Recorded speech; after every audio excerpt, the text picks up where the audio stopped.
നമസ്കാരം. പീപ്പിൾ ടിവിയുടെ പ്രത്യേക തെരഞ്ഞെടുപ്പ് പരിപാടിയായ അങ്കച്ചൂടിലേക്ക് ഒരിക്കൽ കൂടി സ്വാഗതം. കേരളം പോളിംഗ് ബൂത്തിലേക്ക് എത്താൻ ഇനി കേവലം 8 ദിവസം കൂടി മാത്രമാണ് അവശേഷിക്കുന്നത്. പ്രചാരണ പ്രവർത്തനങ്ങൾ ഉച്ചസ്ഥായിയിലേക്ക് എത്തിക്കഴിഞ്ഞു. വരും ദിവസങ്ങളിൽ സംസ്ഥാനത്തേക്ക് ദേശീയ നേതാക്കൾ കൂടി എത്തുന്നതോടെ കേരളത്തിലെ രാഷ്ട്രീയ രംഗം കൂടുതൽ ചൂടുപിടിക്കും.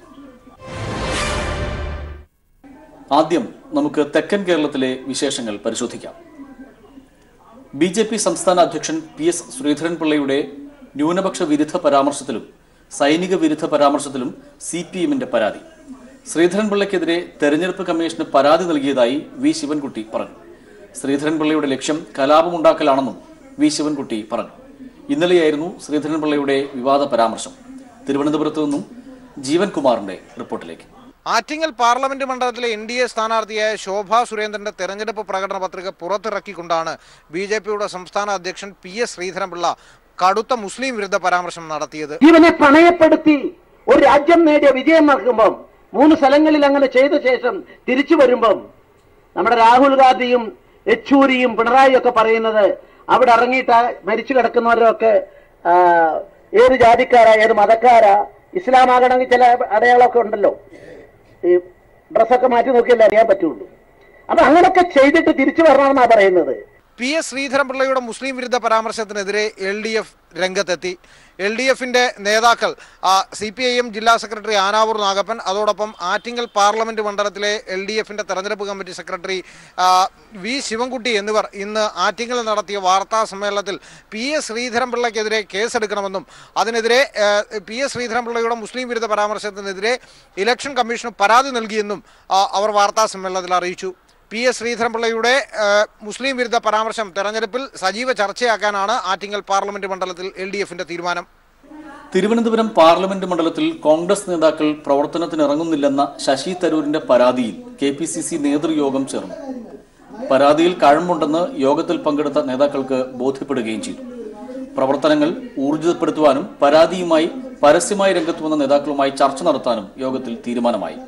റിനു ശ്രീധരന്റെ റിപ്പോർട്ടിലേക്ക്. തിരുവനന്തപുരം പാർലമെന്റ് മണ്ഡലത്തിൽ കോൺഗ്രസ് BJP രഹസ്യധാരണയുണ്ട് എന്നുള്ളതിന്റെ അടിസ്ഥാനത്തിലാണ് തിരുവനന്തപുരം മണ്ഡലത്തിലെ കോൺഗ്രസ് പ്രവർത്തകർ ആരും തന്നെ ശശി തരൂരിന് വേണ്ടി പ്രവർത്തനത്തിന് ഇറങ്ങുന്നില്ലെന്ന് കാട്ടി ഒരു പരാതി AICC-ക്കും അതുപോലെ തന്നെ KPCC-ക്കും ശശി തരൂർ നൽകിയത്. ഇതിന്റെ അടിസ്ഥാനത്തിലാണ് AICC നേതൃത്വം ഇടപെട്ടുകൊണ്ട് നാനാ പട്ടോളി എന്ന AICC അംഗത്തിനെ പ്രത്യേക നിരീക്ഷകനായി തിരുവനന്തപുരത്ത് നിയമിച്ചത്. ഇന്ന് വൈകുന്നേരത്തോടുകൂടിയാണ് അദ്ദേഹം തിരുവനന്തപുരത്ത് എത്തിച്ചേരുന്നത്. അതിനു മുന്നോടിയായിട്ടാണ് AICC general secretary Mukul Wasnik ഉൾപ്പെടെയുള്ളവരുടെ ഒരു നേതൃയോഗം തിരുവനന്തപുരം KPCC ആസ്ഥാനത്ത് ചേർന്നത്. ശശി തരൂരിന്റെ പരാതി കൃത്യമായി തന്നെ പരിശോധിച്ചു.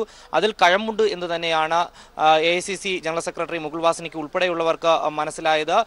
അതിനെ തുടർന്ന് തിരുവനന്തപുരത്തെ പ്രാദേശിക നേതാക്കളെ പ്രത്യേകം വിളിച്ച് ഒരു മീറ്റിംഗ് കൂടുകയും അവരെ കൃത്യമായി തന്നെ ശാസിക്കുകയും ചെയ്തു എന്നുള്ളതാണ് നമുക്ക് ലഭ്യമാകുന്ന വിവരം. ഇതിന്റെ അടിസ്ഥാനത്തിൽ പ്രവർത്തനങ്ങൾ ഏകോപിപ്പിക്കുവാനും ഊർജിതപ്പെടുത്തുവാനും അവർക്ക് നിർദ്ദേശം നൽകിയിട്ടുണ്ട്. എന്നാൽ അത്തരത്തിലുള്ള ഒരു പരാതിയുടെ അടിസ്ഥാനത്തിനല്ല നാനാ പട്ടോളിയെ പ്രത്യേക കമ്മീഷനായി നിയോഗിച്ചതെന്നും ഇന്നത്തെ KPCC കമ്മിറ്റിയിൽ അത്തരമൊരു വിഷയം ചർച്ച ചെയ്തിട്ടില്ല എന്നും ചർച്ചയ്ക്ക് മുന്നോടിയായി ചർച്ചയ്ക്ക് ശേഷം മാധ്യമങ്ങളെ കണ്ട KPCC general secretary Mukul Wasnik പറഞ്ഞു. No such thing as any special observer. I think there are misunderstandings about this. We as a party have people going to various constituencies, and in other constituencies also there are some leaders who have gone there to coordinate the efforts. Thiruvananthapuram parliament മണ്ഡലത്തിൽ കോൺഗ്രസും BJPയും രഹസ്യധാരണയുണ്ട് എന്നുള്ളൊരു വാർത്ത people ടിവിയാണ് പുറത്തു കൊണ്ടുവന്നത്. ഈ വാർത്തയുടെ അടിസ്ഥാനത്തിലാണ് ശശി തരൂർ ഇത്തരത്തിലൊരു പരാതിയുമായി മുന്നോട്ട് പോയത്. അതിന് മുന്നോടിയായിട്ടാണ് DCC ജനറൽ സെക്രട്ടറി ആയിട്ടുള്ള തമ്പാനൂർ സതീഷ് ഫേസ്ബുക്കിൽ പരസ്യമായി ഇത്തരത്തിലൊരു പോസ്റ്റ് ഇട്ടത്. ഒപ്പം തിരുവനന്തപുരത്തെ തന്നെ ഒരു കോൺഗ്രസിന്റെ വാർഡ് കമ്മിറ്റി പിരിച്ചുവിടുകയും ചെയ്തു. പ്രവർത്തനത്തിന് ഇറങ്ങാത്തതിനെ തുടർന്ന് ഇത്തരത്തിൽ വലിയൊരു വിവാദമായിരുന്നു തിരുവനന്തപുരത്ത് നടക്കുന്നത്. മറ്റൊന്ന്, ഇത്തരത്തിൽ നാനാ പട്ടോളിയെ ഇവിടേക്ക് നിരീക്ഷകനായി എത്തിക്കുമ്പോൾ നാനാ പട്ടോളി മുൻ BJP അംഗമാണ്, BJPയുടെ ഒരു വലിയ നേതാവാണ്. അത്തരത്തിലുള്ള ഒരു നേതാവ് കോൺഗ്രസിലേക്ക് കൂറുമാറിയിട്ട് കുറച്ച് നാളുകൾ മാത്രമാണ് ആയത്. അത്തരത്തിലുള്ള ഒരു നേതാവിനെ തിരുവനന്തപുരത്തേക്ക് നിരീക്ഷകനായി എത്തുമ്പോൾ എന്ത് സുരക്ഷിതത്വമാണ് ശശി തരൂരിനുള്ളത് എന്നുള്ളതും കൃത്യമായി തന്നെ ചർച്ച ചെയ്യപ്പെടുന്നുണ്ട് തിരുവനന്തപുരം പാർലമെന്റ് മണ്ഡലത്തിൽ. തെരഞ്ഞെടുപ്പിന് വിരലെണ്ണാവുന്ന ദിവസങ്ങൾ മാത്രം ശേഷിക്കെ പത്തനംതിട്ട പാർലമെന്റ് മണ്ഡലത്തിലെ സ്ഥാനാർത്ഥികളെല്ലാം തന്നെ പ്രചരണ രംഗത്ത് സജീവമാണ്. മൂന്നാം ഘട്ട പര്യടനങ്ങളാണ് മണ്ഡലത്തിലെ പ്രധാന മുന്നണികളായ LDF, UDF, NDA സ്ഥാനാർത്ഥികൾ നടത്തുന്നത്. ഈ മൂന്ന് മുന്നണികളിലെ സ്ഥാനാർത്ഥികൾക്കും പിന്തുണയുമായി ദേശീയ നേതാക്കൾ വരും ദിവസങ്ങളിൽ മണ്ഡലത്തിലേക്ക് എത്തിച്ചേരും. അതോടെ പ്രചരണം കൂടുതൽ സജീവമാകും. ഗീവർഗീസ് തയ്യാറാക്കിയ റിപ്പോർട്ടിലേക്ക്. തെരഞ്ഞെടുപ്പിന് ഇനി 7 ദിവസങ്ങളാണ് ബാക്കിയുള്ളത്. പത്തനംതിട്ട പാർലമെന്റ് മണ്ഡലത്തിൽ കടുത്ത മത്സരം തന്നെയാണ് പ്രതീക്ഷിക്കപ്പെടുന്നത്. മണ്ഡലത്തിലെ ഈ തെരഞ്ഞെടുപ്പിൽ 8 സ്ഥാനാർത്ഥികളാണ് മത്സരിക്കുന്നത്. ഇതിലെ പ്രധാനപ്പെട്ട മുന്നണികളിലെ സ്ഥാനാർത്ഥികളായ LDF-ന്റെയും UDF-ന്റെയും NDA-യുടെയും സ്ഥാനാർത്ഥികളെല്ലാം തന്നെ പ്രചരണ രംഗത്തിൽ സജീവമാണ്. വളരെയേറെ മുന്നേറ്റമാണ് നടത്തിക്കൊണ്ടിരിക്കുന്നത്. മണ്ഡലത്തിലെ മറ്റ് മുന്നണികളിലെ സ്ഥാനാർത്ഥികളായ APA-യുടെയും BSP-യുടെയും SUC കമ്മ്യൂണിസ്റ്റിന്റെയും വീണ ജോർജിന്റെ അപര സ്ഥാനാർത്ഥി ഉള്ള സ്വതന്ത്ര സ്ഥാനാർത്ഥികളെല്ലാം തന്നെ നിശബ്ദ പ്രചരണമാണ് ഇപ്പോൾ നടത്തിക്കൊണ്ടിരിക്കുന്നത്. മണ്ഡലത്തിലെ ഇടതുമുന്നണി സ്ഥാനാർത്ഥിയെ വീണ ജോർജിന്റെ മൂന്നാം ഘട്ട പര്യടനം അവസാന ഘട്ടത്തിലാണ്. മികച്ച സ്വീകാര്യത തന്നെ വോട്ടർമാർക്കിടയിൽ വീണ ജോർജിന് ലഭിച്ചിരിക്കുന്നു എന്ന് തന്നെ പറയാം.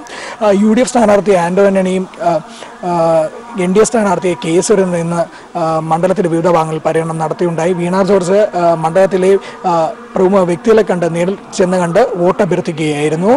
മികച്ച സ്വീകാര്യത തന്നെ പൊതുവെ എല്ലാ സ്ഥാനാർത്ഥികളും ലഭിക്കുന്നു എന്ന് തന്നെ പറയാം.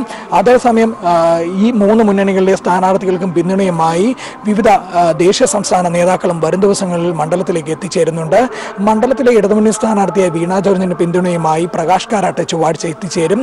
ഇന്നലെ CPI നേതാവ് ആനി രാജയും മുഖ്യമന്ത്രി പിണറായി വിജയനും വീണ ജോർജിന് പിന്തുണയുമായി എത്തിയിരുന്നു. അതേസമയം UDF സ്ഥാനാർത്ഥിയായ ആന്റോണിക്ക് പിന്തുണയുമായി കോൺഗ്രസ് അധ്യക്ഷനും വയനാട് സ്ഥാനാർത്ഥിയുമായ രാഹുൽ ഗാന്ധിയും എത്തിച്ചേരും. ഇതോടുകൂടി തന്നെ പ്രചരണ രംഗം കൂടുതൽ സജീവമായിരിക്കുന്നു. പ്രചരണ രംഗം കൂടുതൽ ചൂടേറിയിരിക്കുന്നു എന്ന് തന്നെ പറയാം.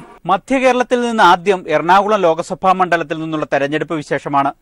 എറണാകുളം ലോക്സഭാ മണ്ഡലത്തിലെ ഇടത് സ്ഥാനാർത്ഥി P. രാജീവ് നടപ്പിലാക്കിയ വികസന പ്രവർത്തനങ്ങളിൽ പങ്കാളികളായിരുന്നവർ ജില്ലയിൽ ഒത്തുകൂടി. ഭാവി എറണാകുളം എന്ന പേരിൽ ഒരു വികസന രേഖയും അവർ പുറത്തിറക്കി. കൊച്ചിയിൽ നിന്നും വിഷ്ണുവിന്റെ റിപ്പോർട്ടിലേക്ക്. എറണാകുളത്തിന്റെ സമസ്ത മേഖലകളുടെയും വികസനത്തെ ലക്ഷ്യം വെച്ചുകൊണ്ട് തയ്യാറാക്കിയിരിക്കുന്ന കരട് രേഖയാണ് ഇന്ന് പുറത്തിറക്കിയിട്ടുള്ളത്. ചെറു ചർച്ചകളിലൂടെ ഉരുത്തിരിഞ്ഞു വന്ന ജനങ്ങളുടെ അഭിപ്രായങ്ങൾ ഉൾക്കൊണ്ടുകൊണ്ടുള്ള ഒരു കരട് രേഖയ്ക്കാണ് ഇന്ന് എറണാകുളം ലോക്സഭാ മണ്ഡലം സ്ഥാനാർത്ഥി P. രാജീവ് രൂപം നൽകിയിട്ടുള്ളത്. വിദ്യാഭ്യാസം, കാർഷികം, ആരോഗ്യം ഉൾപ്പെടെയുള്ള നിരവധി മേഖലകളെക്കുറിച്ചും ഈ ഒരു കരട് രേഖയിൽ പ്രതിപാദിക്കുന്നുണ്ട്. കാർഷിക ആരോഗ്യ രംഗത്ത് രാജീവ് ഒരു പാർലമെന്റേറിയൻ ആയിരിക്കുമ്പോൾ തന്നെ നടത്തിയ ഇടപെടലുകളെ കുറിച്ചും അല്ലെങ്കിൽ ആ തരത്തിലുള്ള പുരോഗമനങ്ങൾ അല്ലെങ്കിൽ അത്തരത്തിലുള്ള വികസനങ്ങൾ ഇനിയും നാട്ടിൽ തുടരേണ്ടതിന്റെ ആവശ്യകതയെക്കുറിച്ചും ചടങ്ങിൽ പങ്കെടുത്ത ഓരോരുത്തരും വ്യക്തമാക്കി. ചുമട്ടുതൊഴിലാളികൾ മുതൽ ഡോക്ടർമാർ വരെ നൽകിയ സുദൃഢമായ സേവനമാണ് തനിക്ക് ഇത്തരത്തിലുള്ള വികസനം മണ്ഡലത്തിൽ കൊണ്ടുവരാൻ സാധിച്ചത് എന്നുള്ള കാര്യം രാജീവ് വ്യക്തമാക്കി. എന്തായാലും രാജീവിന്റെ ഈ ഒരു പരിപാടികളിൽ അല്ലെങ്കിൽ രാജീവ് വിജയിക്കണമെന്ന ആഗ്രഹം മുന്നോട്ട് വെക്കുന്നത് രാജീവ് രാഷ്ട്രീയത്തിനപ്പുറം നാടിന്റെ നന്മയ്ക്ക് വേണ്ടി നിലകൊണ്ടു എന്നതുകൊണ്ടാണെന്ന് ചടങ്ങിൽ പങ്കെടുത്ത ഡോക്ടർ ജോസ് ചാക്കോ പെരിയപുറം പറഞ്ഞു. പാർട്ടി ബന്ധമില്ലാത്ത ആളുകളാണ് ഇവിടെ ഇരിക്കുന്നതിൽ നല്ല വിഭാഗം ആളുകളും ഡോക്ടർമാരും എല്ലാം. ഞങ്ങളൊക്കെ ഇവിടെ വരാനും അങ്ങയോടൊപ്പം ഇത്രയും സമയം ചെലവഴിക്കുവാനുമുള്ള ഒരു കാരണം തന്നെ നിങ്ങളുടെ വളരെ ആർഡന്റ് ആയിട്ടുള്ള വ്യക്തിബന്ധങ്ങളും എല്ലാ തുറയിലുമുള്ള വ്യക്തികൾ. അത് നേരത്തെ ചുമട്ടുതൊഴിലാളികളുടെ കാര്യം പറഞ്ഞ അവിടെ നിന്ന് അവരുടെ പ്രശ്നങ്ങൾ ഉൾപ്പെടെയുള്ള സമൂഹത്തിലെ എല്ലാ പ്രശ്നങ്ങളെ സമഗ്രമായിട്ട് വീക്ഷിക്കാൻ കഴിവുള്ള ഒരു വ്യക്തി, ഒരു മികച്ച പാർലമെന്റേറിയൻ. ഇതിനു മുമ്പും അത് പ്രൂവ് ചെയ്ത് കഴിഞ്ഞതാണ്. അതൊക്കെയാണ് എല്ലാ തുറയിലുള്ള വ്യക്തികളെയും നിങ്ങളിലേക്ക് ആകർഷിക്കുന്നത്. രാജീവിന്റെ സ്വപ്ന പദ്ധതികളിൽ കൂടെ നിന്നവരെല്ലാം തന്നെ ഇന്നത്തെ ചടങ്ങിന് എത്തിയിരുന്നു. ഈ വികസനങ്ങൾ മുൻ വർഷങ്ങളെ അപേക്ഷിച്ച് അല്ലെങ്കിൽ മുൻ മാതൃകകളെ അപേക്ഷിച്ച് കൂടുതൽ ആളുകളിലേക്ക് എത്തിക്കാനും കൂടുതൽ ആളുകൾക്ക് ഇതിന്റെ ഗുണഫലം കിട്ടാനും ഇത്തരത്തിലുള്ള ചർച്ചകൾ ഉപകരിക്കുമെന്ന് രാജീവ് പറയുകയും ചെയ്തു. എന്തായാലും പോളിറ്റ് ബ്യൂറോ അംഗം MA ബേബിയാണ് രാജീവിന്റെ വികസന കരട് രേഖ പുറത്തിറക്കിയിട്ടുള്ളത്. ഇനിയുള്ള ദിവസങ്ങളിൽ കൂടുതൽ ചർച്ചകൾ നടത്തി കരട് രേഖയിൽ ആവശ്യമായ മാറ്റങ്ങൾ വരുത്തുമെന്നും രാജീവ് അറിയിച്ചു. ആലപ്പുഴ ലോക്സഭാ മണ്ഡലത്തിൽ തെരഞ്ഞെടുപ്പ് പ്രചരണം അന്തിമഘട്ടത്തിലേക്ക് കടക്കുകയാണ്. ഇടതു സ്ഥാനാർത്ഥി AM ആരിഫ് തന്റെ പ്രചരണം 3ാം ഘട്ടം പൂർത്തിയാക്കി. ഇതിനിടെ UDF സ്ഥാനാർത്ഥിയുടെ പര്യടന പരിപാടികൾ പുരോഗമിക്കുന്നു. ആലപ്പുഴയിൽ നിന്നും ഷാജഹാന്റെ റിപ്പോർട്ട്. തിരഞ്ഞെടുപ്പിന് ഒരാഴ്ച മാത്രം ശേഷിക്കെ ആലപ്പുഴ മണ്ഡലത്തിൽ, മാവേലിക്കര മണ്ഡലത്തിലും അതോടൊപ്പം ആലപ്പുഴ മണ്ഡലത്തിലെ സ്ഥാനാർത്ഥികളൊക്കെ തന്നെ ഓരോ സെക്കൻഡ് പോലും നഷ്ടപ്പെടാതെ തങ്ങളുടെ വോട്ട് ഉറപ്പിക്കുന്നതിനുള്ള പരിശ്രമത്തിലാണ്. ആലപ്പുഴയിലെ ഇടതുപക്ഷ സ്ഥാനാർത്ഥി AM ആരിഫ് ആകട്ടെ തൻ്റെ 3 റൗണ്ട് പര്യടനം മണ്ഡലത്തിൽ പൂർത്തിയാക്കി കഴിഞ്ഞു. ഇന്ന് പെസഹാവ്യാഴമായതുകൊണ്ട് കൂടി ഇന്ന് വിവിധ പള്ളികളിലും അതിനുശേഷം വിവാഹ വേദികളിലുമൊക്കെ തന്നെയാണ് അദ്ദേഹത്തെ നമുക്കിന്ന് കാണാൻ സാധിച്ചത്. UDF സ്ഥാനാർത്ഥി ഷാനിമോൾ ഉസ്മാൻ ആകട്ടെ തൻ്റെ 2ാം വട്ട പര്യടനം പൂർത്തിയാക്കി വരികയാണ്. മണ്ഡലത്തിൻ്റെ വിവിധ പ്രദേശങ്ങളിൽ അവരിപ്പോഴും പര്യടനവുമായിട്ട് നടക്കുന്നതാണ് നമുക്കിന്ന് കാണാൻ സാധിച്ചത്. അതോടൊപ്പം മാവേലിക്കര മണ്ഡലത്തിലെ ഇടതുപക്ഷ സ്ഥാനാർത്ഥി ചിറ്റയം ഗോപകുമാർ കുട്ടനാട്ടിൽ തൻ്റെ 3ാം വട്ട പ്രചരണ പരിപാടികളിൽ പങ്കെടുത്ത് സംസാരിക്കുകയായിരുന്നു. കുട്ടനാടും അതോടൊപ്പം തന്നെ ചെങ്ങന്നൂർ മണ്ഡലത്തിൻ്റെ വിവിധ പ്രദേശങ്ങളുമൊക്കെ തന്നെ അദ്ദേഹം പ്രചരണ പരിപാടിയുമായിട്ട് സജീവമായിരുന്നു. UDF സ്ഥാനാർത്ഥിയും മാവേലിക്കര മണ്ഡലത്തിൽ സജീവമായിട്ടുണ്ട്. ഇത്തരത്തിൽ ദിവസങ്ങൾ അടുക്കുന്തോറും കൂടുതൽ നേതാക്കൾ മണ്ഡലത്തിലെത്തുന്നു, വാശിയേറിയ പ്രചരണം നടക്കുന്നു. വരും ദിവസങ്ങളിൽ കോൺഗ്രസിൻ്റെ നേതാക്കളടക്കമുള്ളവർ, വിവിധ നേതാക്കളും അതോടൊപ്പം തന്നെ രാഹുൽ ഗാന്ധി അടക്കമുള്ളവരൊക്കെ തന്നെ ആലപ്പുഴ മണ്ഡലത്തിൽ പ്രചരണത്തിൻ്റെ ഭാഗമായിട്ട് എത്തുന്നുണ്ട്. അതുകൊണ്ട് തന്നെ വരും ദിവസങ്ങളിലൊക്കെ തന്നെ വാശിയേറിയ പ്രചരണമാവും നമുക്ക് മണ്ഡലത്തിൽ കാണാൻ സാധിക്കുക. മത്സരം കടുത്തതോടെ മലയോര ജില്ലയായി ഇടുക്കിയിലേക്ക് ദേശീയ സംസ്ഥാന നേതാക്കൾ പ്രവഹിക്കുകയാണ്. AK ആന്റണി, കാനം രാജേന്ദ്രൻ തുടങ്ങിയ നേതാക്കളാണ് ഒടുവിൽ ജില്ലയിലെത്തിയത്. മുഖ്യമന്ത്രി പിണറായി വിജയൻ, പ്രതിപക്ഷ നേതാവ് രമേശ് ചെന്നിത്തല ഉൾപ്പെടെയുള്ളവർ കഴിഞ്ഞ ദിവസങ്ങളിൽ മണ്ഡലത്തിൽ പര്യടനത്തിനെത്തിയിരുന്നു. ഇടുക്കിയിൽ നിന്നും സമീറിന്റെ റിപ്പോർട്ടിലേക്ക്. പരസ്യപ്രചാരണത്തിന് ഇനി കൃത്യം ഒരാഴ്ച മാത്രമാണ് ഉള്ളത്. ഇനിയുള്ള ഓരോ മിനിറ്റും സ്ഥാനാർത്ഥികൾക്കും മുന്നണികൾക്കും വളരെ പ്രധാനപ്പെട്ടതാണ്. അതുകൊണ്ട് തന്നെ പരമാവധി വോട്ട് ഉറപ്പിക്കാനുള്ള ഓട്ടത്തിലാണ് സ്ഥാനാർത്ഥികളും മുന്നണികളും. ഇടുക്കിയിലും വലിയ രീതിയിലുള്ള പ്രചാരണ പ്രവർത്തനങ്ങൾ തന്നെയാണ് മുന്നോട്ട് പോകുന്നത്. ഇടുക്കിയിലെ ഇടത് സ്ഥാനാർത്ഥി അഡ്വക്കേറ്റ് ജോയ്സ് ജോർജ് ഇന്ന് ദേവികുളം നിയമസഭാ മണ്ഡലം കേന്ദ്രീകരിച്ചുകൊണ്ടാണ് വോട്ട് അഭ്യർത്ഥിച്ചത്. മൂന്നാർ ഉൾപ്പെടുന്ന പ്രധാനപ്പെട്ട ടൂറിസം മേഖലയും അതോടൊപ്പം തന്നെ തോട്ടം തൊഴിലാളികൾ ഏറെയുള്ള മേഖലയാണ്. ഇവിടെ വലിയ രീതിയിലുള്ള പ്രചാരണ പ്രവർത്തനങ്ങളുമായിട്ടാണ് ഇടത് സ്ഥാനാർത്ഥി ഇന്ന് പ്രചാരണം കൊഴിപ്പിച്ചത്. വലിയ രീതിയിലുള്ള ഒരു ജനപിന്തുണ അദ്ദേഹത്തിന് അവിടെ നിന്ന് നേടിയെടുക്കാനും കഴിഞ്ഞിട്ടുണ്ട്. ജോയ്സ് ജോർജിന് വോട്ട് അഭ്യർത്ഥിച്ചുകൊണ്ട് പ്രമുഖരുടെ നിരയാണ് കഴിഞ്ഞ ദിവസങ്ങളിലെല്ലാം തന്നെ മണ്ഡലത്തിലുണ്ടായിരുന്നത്. മുഖ്യമന്ത്രി പിണറായി വിജയൻ, അതോടൊപ്പം തന്നെ CPIM സംസ്ഥാന സെക്രട്ടറി കോടിയേരി ബാലകൃഷ്ണൻ ഉൾപ്പെടെയുള്ളവർ എത്തിയിരുന്നു. ഇന്ന് അദ്ദേഹത്തിന് വോട്ട് അഭ്യർത്ഥിച്ചുകൊണ്ട് CPI സംസ്ഥാന സെക്രട്ടറി കാനം രാജേന്ദ്രനാണ് വോട്ട് അഭ്യർത്ഥിക്കാനായി എത്തിയത്. ഇന്ന് മൂവാറ്റുപുഴ കേന്ദ്രീകരിച്ചുകൊണ്ടായിരുന്നു കാനം വോട്ട് അഭ്യർത്ഥിച്ചത്. വരും ദിവസങ്ങളിലും പ്രമുഖരുടെ നിരയാണ് മണ്ഡലത്തിലുള്ളത്. 16-ാം തീയതി കട്ടപ്പനയിൽ നടക്കുന്ന പൊതുയോഗം ഉദ്ഘാടനം ചെയ്യാനെത്തുന്നത് CPIM പോളിറ്റ് ബ്യൂറോ അംഗം പ്രകാശ് കാരാട്ടാണ്. 17-ാം തീയതി തൊടുപുഴയിൽ നടക്കുന്ന ബഹുജന കൺവെൻഷൻ ഉദ്ഘാടനം ചെയ്യാനെത്തുന്നത് CPIM ജനറൽ സെക്രട്ടറി സീതാറാം യെച്ചൂരിയുമാണ്. ഇങ്ങനെ വലിയ രീതിയിലുള്ള പ്രമുഖരുടെ നിര തന്നെ മണ്ഡലത്തിലുണ്ട്. അത് ഇടത് ക്യാമ്പിന് വലിയൊരു പ്രതീക്ഷയാണ്, വലിയൊരു ഊർജ്ജം തന്നെയാണ് നൽകുന്നത്. UDFിന്റെ ക്യാമ്പിലും വലിയ രീതിയിലുള്ള പ്രചാരണ പ്രവർത്തനങ്ങൾ നടക്കുന്നു. ഡീൻ കുര്യാക്കോസ് ആണ് UDFിന്റെ സ്ഥാനാർത്ഥി. അദ്ദേഹം ഇന്ന് പീരുമേട് നിയമസഭാ മണ്ഡലം കേന്ദ്രീകരിച്ചുകൊണ്ടാണ് വോട്ട് അഭ്യർത്ഥിച്ചത്. ഈ മേഖലയും വലിയ രീതിയിൽ തോട്ടം തൊഴിലാളികൾക്ക് വലിയ ഒരു സ്വാധീനമുള്ള മേഖലയാണ്. ഇവിടെ കേന്ദ്രീകരിച്ചുകൊണ്ടായിരുന്നു ഡീനിന്റെ ഇന്നത്തെ പ്രചാരണ പ്രവർത്തനങ്ങൾ. ഡീനിനെ വോട്ട് അഭ്യർത്ഥിച്ചുകൊണ്ട് ഇന്നലെ പ്രതിപക്ഷ നേതാവ് രമേശ് ചെന്നിത്തല എത്തിയിരുന്നു. ഇന്ന് എത്തിയത് AK ആന്റണിയാണ്. വരും ദിവസങ്ങളും പ്രമുഖരുണ്ട്. ഉമ്മൻചാണ്ടി ഉൾപ്പെടെയുള്ളവർ മണ്ഡലത്തിൽ എത്തുന്നുണ്ട്. NDA സ്ഥാനാർത്ഥി ബിജു കൃഷ്ണനും വലിയ രീതിയിലുള്ള പ്രചാരണ പ്രവർത്തനങ്ങളുമായിട്ടാണ് മുന്നോട്ട് പോകുന്നത്. അദ്ദേഹം BDJSന്റെ പ്രതിനിധിയാണ്. കഴിഞ്ഞ തവണ നേടിയത് 50,458 വോട്ടുകളായിരുന്നു BJP നേടിയ വോട്ട്. അത് ഇത്തവണ അതിൽ കൂടുതൽ ഉണ്ടായില്ല എങ്കിൽ അത് വലിയ രീതിയിലുള്ള പ്രശ്നങ്ങൾക്കിടയാക്കും. വടക്കൻ കേരളത്തിലെ തിരഞ്ഞെടുപ്പ് വാർത്തകളിലേക്ക് സ്വാഗതം.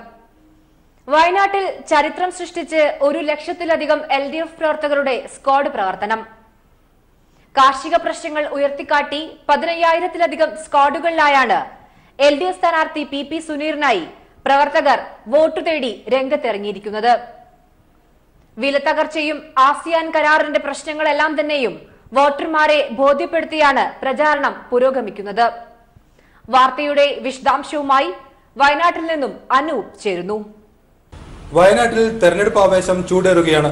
വരും ദിവസങ്ങളിൽ രാഹുൽ ഗാന്ധിയും സീതാറാം യെച്ചൂരിയും ഉൾപ്പെടെയുള്ള ദേശീയ നേതാക്കൾ വയനാട്ടിലെത്തും. കാർഷിക വിഷയങ്ങൾ ഉയർത്തിക്കാട്ടി മണ്ഡലത്തിൽ പ്രചാരണത്തിൽ വലിയ മുന്നേറ്റമാണ് LDF നടത്തുന്നത്. കർഷക റാലിക്കും അതോടൊപ്പം തന്നെ വയനാട് കൽപ്പറ്റയിലെ മഹാറാലിക്കും ശേഷം ഇന്ന് 1,00,000 പേർ പങ്കെടുത്ത മെഗാ സ്ക്വാഡ് പ്രവർത്തനമാണ് LDF നടത്തിയത്. 10 ചോദ്യങ്ങൾ ഉയർത്തി കാർഷിക മേഖലയിൽ UDF സർക്കാർ നയങ്ങൾ അല്ലെങ്കിൽ കോൺഗ്രസ് സർക്കാർ നയങ്ങൾ വരുത്തിവെച്ച വലിയ ദുരിതങ്ങളും അതുപോലെയുള്ള കർഷക ആത്മഹത്യകളും എല്ലാം ഉയർത്തിക്കാട്ടിയാണ് LDF പ്രചരണം. 15,000 സ്ക്വാഡുകളാണ് ഇന്ന് ഇതിനായി വയനാട് മണ്ഡലത്തിന്റെ വിവിധ ഭാഗങ്ങളിൽ പ്രചാരണത്തിനായി ഇറങ്ങിയത്. ഞങ്ങൾ പ്രധാനമായും ചോദിക്കുന്നത് ASEAN കരാർ റദ്ദാക്കാൻ തയ്യാറാണോ UDF? അതിൻ്റെ ദേശീയ അധ്യക്ഷൻ കൂടിയാണ്, കോൺഗ്രസിൻ്റെ ദേശീയ അധ്യക്ഷൻ കൂടിയാണ് വയനാട്ടിൽ മത്സരിക്കുന്നത്. അതുപോലെ തന്നെ ആഗോളവൽക്കരണ സാമ്പത്തിക നയങ്ങൾ അത് തള്ളിപ്പറയാൻ തയ്യാറാണോ? ന്യൂനപക്ഷ ജനവിഭാഗങ്ങൾ വലിയ അരക്ഷിതാവസ്ഥയിലാണ്. അമിത്ഷാ വയനാടിനെ ആകെ അപമാനിച്ചു കളഞ്ഞിട്ടുണ്ട്. പഴശ്ശിരാജാവിൻ്റെയും വാര്യംകുന്നത്ത് കുഞ്ഞമ്മദ് ഹാജിയുടെയും എല്ലാം പിന്മുറക്കാരാണ് വയനാട്ടുകാർ. പക്ഷേ നിർഭാഗ്യവശാൽ UDFിൻ്റെ സ്ഥാനാർത്ഥിയെ അതിനെക്കുറിച്ചൊന്നും മിണ്ടുന്നേയില്ല. ഒരു ന്യൂനപക്ഷ ജനവിഭാഗങ്ങളെ പാകിസ്ഥാൻകാരാണെന്ന് അല്ലെങ്കിൽ വയനാട്ടുകാർ മുഴുവൻ പാകിസ്ഥാൻ ജനവിഭാഗങ്ങളാണെന്ന രീതിയിലേക്ക് കളിയാക്കിയിട്ട് പോലും അപമാനിച്ചിട്ട് പോലും അതെല്ലാം ഞങ്ങൾ ഇലക്ഷൻ കമ്മീഷൻ ചോദ്യം ചെയ്തിട്ടുണ്ട്. പക്ഷേ യു ഡി എഫിൻ്റെ സ്ഥാനാർത്ഥിയോ അതിനെക്കുറിച്ചൊന്നും പ്രതികരിക്കുന്നില്ല നമുക്ക് കാണാൻ വേണ്ടി കഴിയും. ഈ വിഷയങ്ങളെല്ലാം വളരെ സജീവമായി ഇന്നത്തെ സ്കൂൾ പ്രവർത്തനത്തിൽ ഞങ്ങൾ ഉന്നയിക്കുകയാണ്. പ്രചാരണത്തിനായി രാഹുൽ ഗാന്ധി എത്തുന്നത് പ്രതീക്ഷിച്ചിരിക്കുകയാണ് വയനാട്ടിലെ കോൺഗ്രസ് പ്രവർത്തകർ. അദ്ദേഹം 17-ാം തീയതി വയനാട്ടിൽ എത്തുമെന്നാണ് കോൺഗ്രസ് നേതാക്കൾ കരുതുന്നത്. ഇതിനുവേണ്ടിയുള്ള സജ്ജീകരണങ്ങൾ വയനാട്ടിൽ പുരോഗമിക്കുകയാണ്. NDA സ്ഥാനാർത്ഥി തുഷാർ വെള്ളാപ്പള്ളിയും മണ്ഡലത്തിൽ സജീവമാണ്. വയനാട് മണ്ഡലത്തിനോട് ചേർന്ന കോഴിക്കോട്, മലപ്പുറം ജില്ലകളിലെ വിവിധ പ്രദേശങ്ങളിലാണ് അദ്ദേഹം ഇന്നും കഴിഞ്ഞ ദിവസങ്ങളിലുമെല്ലാം സന്ദർശനവും പര്യടനവും നടത്തുന്നത്. ഏതായാലും വയനാട് മണ്ഡലത്തിലെ തെരഞ്ഞെടുപ്പ് ആവേശം അതിന്റെ അവസാന ഘട്ടത്തിലേക്ക് കടക്കുമ്പോൾ മുന്നണികൾ മണ്ഡലത്തിൽ വലിയ സജീവമായാണ് പ്രചാരണ പ്രവർത്തനങ്ങളിൽ ഏർപ്പെടുന്നത്. പ്രചാരണ പ്രവർത്തനങ്ങൾ അവസാന ഘട്ടത്തിലേക്ക് വയനാട്ടിലും കടക്കുകയാണ്. കണ്ണൂരിൽ ഇടതുപക്ഷ മുന്നണി സ്ഥാനാർത്ഥി PK ശ്രീമതി ടീച്ചറുടെ 3ാം ഘട്ട പൊതുപര്യടനം പൂർത്തിയായി കഴിഞ്ഞു. തെരഞ്ഞെടുപ്പ് പ്രചാരണത്തിൽ ഏറെ മുൻപിലാണ് PK ശ്രീമതി. അതേസമയം UDF സ്ഥാനാർത്ഥി K സുധാകരൻ ഇരിക്കൂർ മണ്ഡലം കേന്ദ്രീകരിച്ചുകൊണ്ടാണ് ഇന്ന് പ്രചാരണത്തിന് ഇറങ്ങിയത്. വിഷു പ്രമാണിച്ച് NDA സ്ഥാനാർത്ഥി CK പത്മനാഭൻ പൊതുപ്രചാരണ പരിപാടികൾക്ക് അവധി നൽകിയിരിക്കുകയാണ്. വാർത്തയുടെ വിശദാംശവുമായി കണ്ണൂരിൽ നിന്നും M സന്തോഷ് തയ്യാറാക്കിയ റിപ്പോർട്ടിലേക്ക്. കണ്ണൂർ ലോക്സഭാ മണ്ഡലത്തിലെ പ്രചരണത്തിൽ തുടക്കം മുതലുള്ള മേധാവിത്വം ഇതുവരെയും നിലനിർത്താൻ ഇടതുപക്ഷ സ്ഥാനാർത്ഥി PK ശ്രീമതി ടീച്ചർക്ക് സാധിച്ചിട്ടുണ്ട്. തുടക്കത്തിൽ പ്രധാനപ്പെട്ട വ്യക്തികളെയും സ്ഥാപനങ്ങളെയും സന്ദർശിച്ചുകൊണ്ടായിരുന്നു പ്രചരണത്തിന്റെ തുടക്കം. പിന്നീട് 3 ഘട്ടങ്ങളിലായി പൊതുപര്യടനവും പൂർത്തിയാക്കി. 3 ഘട്ടങ്ങളിലും കണ്ണൂർ ലോക്സഭാ മണ്ഡലത്തിൽ ഉൾപ്പെടുന്ന 7 നിയമസഭാ മണ്ഡലങ്ങളിലാണ് 3 ഘട്ടങ്ങളിലായി പൊതുപര്യടനം പൂർത്തിയാക്കിയിട്ടുള്ളത്. എല്ലാ സ്ഥലത്തും പ്രത്യേകിച്ചും മലയോര മേഖല, തീരദേശ മേഖല, അതോടൊപ്പം തന്നെ എല്ലാ പ്രദേശങ്ങളിലും വലിയ രീതിയിലുള്ള സ്വീകരണം തന്നെയാണ് ഈ പൊതു പര്യടനത്തിന് PK ശ്രീമതി ടീച്ചർക്ക് ലഭിച്ചുകൊണ്ടിരിക്കുന്നത്. കഴിഞ്ഞ 5 വർഷത്തിനിടയിൽ കണ്ണൂർ ലോക്സഭാ മണ്ഡലത്തിൽ നടപ്പിലാക്കിയിട്ടുള്ള വികസന പ്രവർത്തനങ്ങൾക്കുള്ള ഒരു അംഗീകാരം തന്നെയാണ് ഈ സ്വീകരണ കേന്ദ്രങ്ങളിലെല്ലാം തന്നെ ഉണ്ടാകുന്ന വലിയ രീതിയിലുള്ള ജനപങ്കാളിത്തം.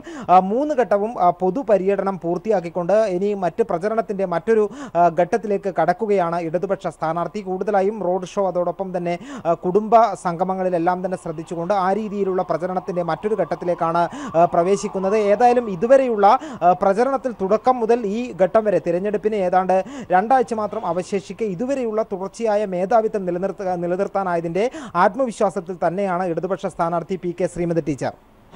ആവേശകരമായ ഒരു പ്രതികരണമാണ് ഞാൻ കാണുന്നത്. ഞാൻ കഴിഞ്ഞ 2014-ലും ഇതേ മണ്ഡലത്തിൽ തന്നെയാണ് മത്സരിച്ചത്. അതിൻ്റെ ഒരു 4 ഇരട്ടി ആവേശം ജനങ്ങളിലുണ്ട്. ഇടതുപക്ഷ ജനാധിപത്യ മുന്നണിക്ക് ഒരു വലിയ വിജയം ഈ മണ്ഡലത്തെ ജനങ്ങൾ നൽകും എന്ന ഉറച്ച വിശ്വാസം എനിക്കുണ്ട്. അതേസമയം തന്നെ UDF സ്ഥാനാർത്ഥി K സുധാകരനും NDA സ്ഥാനാർത്ഥി CK പത്മനാഭനും ഇതുവരെ പ്രചരണത്തിൽ ഒരു ഇടതുപക്ഷത്തിന് ഒപ്പം എത്താൻ സാധിച്ചിട്ടില്ല. മാത്രമല്ല പ്രചരണത്തിൽ കാര്യമായിട്ടുള്ള ഒരു ചലനം മണ്ഡലത്തിൽ ഉണ്ടാക്കാൻ ഈ സ്ഥാനാർത്ഥികൾ സാധിച്ചിട്ടില്ല എന്നുള്ളതാണ്. വളരെ പ്രത്യേകിച്ചും ഈ സ്വീകരണ കേന്ദ്രങ്ങളിലെല്ലാം തന്നെ വലിയ രീതിയിലുള്ള ഒരു ജനപങ്കാളിത്തം കാണാൻ കഴിയുന്നില്ല. ഏതായാലും ഇന്ന് K സുധാകരൻ ഇരിക്കൂർ നിയോജക മണ്ഡലത്തിലാണ് വോട്ടർമാരെ കണ്ടുകൊണ്ട് വോട്ട് അഭ്യർത്ഥിച്ചത്. അതേസമയം തന്നെ വിഷു പ്രമാണിച്ച് ഇന്നും നാളെയും പൊതുപര്യടനത്തിന് അവധി നൽകിക്കൊണ്ട് പ്രധാനപ്പെട്ട വ്യക്തികളെ സന്ദർശിച്ചുകൊണ്ടുള്ള പ്രചരണമാണ് NDA സ്ഥാനാർത്ഥി CK പത്മനാഭൻ നടത്തിയത്. വടകര ലോക്സഭാ മണ്ഡലം LDF സ്ഥാനാർത്ഥി P ജയരാജൻ ഇന്ന് ചില വ്യക്തികളെ നേരിൽ കണ്ടും ഒപ്പം തന്നെ കുടുംബയോഗങ്ങളിൽ പങ്കെടുത്തുമാണ് തെരഞ്ഞെടുപ്പ് പ്രചാരണത്തിന് ഇറങ്ങിയിരിക്കുന്നത്. UDF സ്ഥാനാർത്ഥി K മുരളീധരൻ പേരാമ്പ്ര നിയോജക മണ്ഡലം കേന്ദ്രീകരിച്ചും തെരഞ്ഞെടുപ്പ് പ്രചാരണത്തിന് ഇറങ്ങി. വാർത്തയുടെ വിശദാംശവുമായി PV ജോഷില ചേരുന്നു. കനത്ത പോരാട്ടമാണ് വടകര മണ്ഡലത്തിൽ നടന്നുകൊണ്ടിരിക്കുന്നത്. ഒന്നാമത് ഇടതുപക്ഷത്തിന് മണ്ഡലം തിരിച്ചുപിടിക്കാനുള്ള പോരാട്ടമാണ്. അതുപോലെ തന്നെ UDFന് മണ്ഡലം നിലനിർത്താനുള്ള പോരാട്ടമാണ്. അതേ രീതിയിലുള്ള, അതായത് മണ്ഡലം തിരിച്ചുപിടിക്കാനും മണ്ഡലം നിലനിർത്താനുമുള്ള ശക്തമായ പോരാട്ടം എന്ന് തന്നെ വേണം ഇടതുപക്ഷവും അതുപോലെ തന്നെ വലതുപക്ഷവും വടകരയിൽ നടത്തുന്നത്. അതിനുള്ള സജീവമായ പ്രചാരണ പ്രവർത്തനങ്ങൾ വടകരയിൽ നടന്നുകൊണ്ടിരിക്കുന്നുണ്ട്. എന്തായാലും ഇടതുപക്ഷ സ്ഥാനാർത്ഥി P ജയരാജൻ ഇന്ന് സജീവമായ പ്രചരണ രംഗത്ത് ഉണ്ടായിരുന്നില്ല. അതേസമയം തന്നെ കൂത്തുപറമ്പിലും തലശ്ശേരി മേഖലകളിലുമുള്ള വ്യക്തികളെ അദ്ദേഹം നേരിൽ പോയി കണ്ടു എന്നാണ് അറിയാൻ സാധിച്ചിട്ടുള്ളത്. അതുപോലെ P ജയരാജൻ ഇന്ന് തലശ്ശേരി ഭാഗങ്ങളിലെ കുടുംബയോഗങ്ങളിലും പങ്കെടുത്തു. യുവാക്കളുടെ ഒരു വലിയ നിര തന്നെ അദ്ദേഹത്തോടൊപ്പം പ്രചരണ രംഗത്തുണ്ട്. ഒന്നാമത് കണ്ണൂരിന്റെ അഥവാ വടകരയുടെ തന്നെ ഒരു ആവേശം, യുവാക്കളുടെ ആവേശമാണ് P ജയരാജൻ. അതുകൊണ്ട് തന്നെ ഒരു വൻ നിര തന്നെ അദ്ദേഹത്തിനൊപ്പം വോട്ട് ചോദിക്കാനും അദ്ദേഹത്തിനൊപ്പം പ്രചാരണ പ്രവർത്തനങ്ങൾക്കുമായി ഇറങ്ങിയിട്ടുണ്ട്. അതേസമയം വടകര മണ്ഡലത്തിൽ കെ മുരളീധരൻ നേരത്തെ തന്നെ കോൺഗ്രസ് പ്രവർത്തകർ തന്നോടൊപ്പം സഹകരിക്കുന്നില്ല എന്നുള്ള പരാതി നൽകി എന്ന വാർത്തകൾ വന്നിരുന്നു. ഈ വാർത്തകളുടെ ഒരു തുടർച്ച എന്നോണം തന്നെ വടകര മണ്ഡലത്തിൽ ഇത്തരം പ്രശ്നങ്ങൾ ഇപ്പോഴും UDF-നെ അലട്ടിക്കൊണ്ടിരിക്കുന്നുണ്ട്. എന്നാൽ ഇത്തരം പ്രശ്നങ്ങളൊന്നും തന്നെ ഇല്ല എന്നാണ് കെ മുരളീധരൻ ഇന്ന് നവമാധ്യമങ്ങളിലൂടെ പ്രതികരിച്ചിരിക്കുന്നത്. വടകര മണ്ഡലത്തിൽ കനത്ത പോരാട്ടം തന്നെയാണ് നടക്കുന്നത്. BJP സ്ഥാനാർത്ഥിയും പ്രചരണ രംഗത്തുണ്ട്. അത് നേരത്തെ തന്നെ LDF പറഞ്ഞതുപോലെ കെ മുരളീധരനെ സഹായിക്കുന്ന ഒരു രീതിയിലേക്ക് BJP വടകര മണ്ഡലത്തിനും പ്രവർത്തിക്കുന്നുണ്ടോ എന്നുള്ള ഒരു സംശയം ഇപ്പോഴും ബാക്കി നിൽക്കുന്നുണ്ട്. കാരണം BJP സ്ഥാനാർത്ഥി അത്രയും ഒരു സജീവമായ പ്രവർത്തനം വടകര മണ്ഡലത്തിൽ ഇന്നും നടത്തിയിട്ടില്ല എന്നുള്ളത് തന്നെയാണ്. എന്തായാലും ചിട്ടയായ പ്രവർത്തനങ്ങളാണ് ഇരു മുന്നണികളും LDF UDF മുന്നണികൾ വടകര മണ്ഡലത്തിൽ ഇന്ന് നടത്തിയിട്ടുള്ളത്. നാളെ വിഷുവാണ്. ഇന്ന് അതിന്റെ ഒരു മുന്നോടി എന്നുള്ള നിലയിൽ, മുന്നൊരുക്കം എന്നുള്ള നിലയിൽ ജനങ്ങളെല്ലാം തന്നെ വിഷുവിന്റെ ഒരു മൂഡിലാണ്. അതുകൊണ്ട് തന്നെ ആവാം ഇന്ന് മറ്റ് പരസ്യമായ പ്രചാരണ പ്രവർത്തനങ്ങളിലേക്ക് ഇറങ്ങാതെ LDF സ്ഥാനാർത്ഥി PJ രാജൻ ഇന്ന് വ്യക്തികളെ കാണുക എന്നുള്ള ഒരു രീതിയിലേക്ക് മാറിയിട്ടുണ്ടാവുക.